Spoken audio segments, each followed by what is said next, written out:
ಯಾಕಂದ್ರೆ ನಮ್ಗೆ ಬಾಲ್ಯ ಜೀವನದ ಬಗ್ಗೆ ಒಂದೆರಡು ಮಾತಾಡ್ಬೇಕಂದ್ರೆ SSLC ಜೀವನಕ್ಕೆ ನಮ್ಮ ವಿದ್ಯಾರ್ಥಿ ಪಯಣ ಎಂಟಾಯ್ತು ಅಂದ್ರೆ ಕಿತ್ತು ತಿನ್ನದ ಬಡತನ ನಡುವೆ ಓದಕ್ಕಾಗ್ಲಿಲ್ಲ. ಅಂದ್ರೆ ಓದ್ಬೇಕನ್ನ ಆಸೆ ಇದ್ರು ಕೂಡ ಓದಕ್ಕಾಗ್ಲಿಲ್ಲ. ಯಾಕಂದ್ರೆ ಕಾರಣ ಬಡತನ.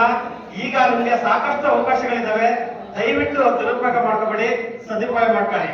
ದಯವಿಟ್ಟು ಎಲ್ಲರಲ್ಲಿ ರಿಕ್ವೆಸ್ಟ್, ತುಂಬಾ ಮುದ್ದಾಗಿ ಚೆನ್ನಾಗಿ ಕಾಣಿಸ್ತಿದ್ದೀರಾ. ನಿಮ್ಮ ಯಶಸ್ಸು, ನಿಮ್ಮ ವಯಸ್ಸಿನ ಪಯಣ ಯಶಸ್ವಿ ಕಡೆನೇ ಇರಲಿ, ಎಲ್ರಿಗೂ ಒಳ್ಳೇದಾಗ್ಲಿ. ಎಷ್ಟು ವಿದ್ಯೆ ಇದ್ದರೇನಂತೆ, ಎಷ್ಟು ವಿದ್ಯೆ ಇದ್ದರೇನಂತೆ, ಸಂಸ್ಕಾರ ಇಲ್ಲದ ಮೇಲೆ ಎಲ್ಲ ವ್ಯರ್ಥ ವ್ಯರ್ಥ ವ್ಯರ್ಥ. ಗುರು ಹಿರಿಯರಿಗೆ ಗೌರವ ಕೊಡಿ, ಮರ್ಯಾದೆ ಕೊಡಿ. ಗುರುಗಳು ಹಾಗೆ ತಂದೆ ತಾಯಿ ಒಳ್ಳೆ ದಾರಿಗೆ ಹೋಗಿ ಅಂತ ಹೇಳ್ತಾರೆ. ದಯವಿಟ್ಟು ಕಾಮಗಾರಿ ಮಾಡ್ಕೋಬೇಡಿ. ನಿಮ್ಮ ದಾರಿ ನಿಖರವಾಗಿರಲಿ, ಯಶಸ್ವಿನ ಕಡೆ ಇರಲಿ ಅಂತೇಳಿ ಪ್ರೀತಿ ಪೂರ್ವಕವಾಗಿ ನಿಮ್ಮನ್ನೆಲ್ಲ ಸ್ವಾಗತ ಮಾಡಿ ಹಾರೈಸ್ತಿದ್ದೀನಿ.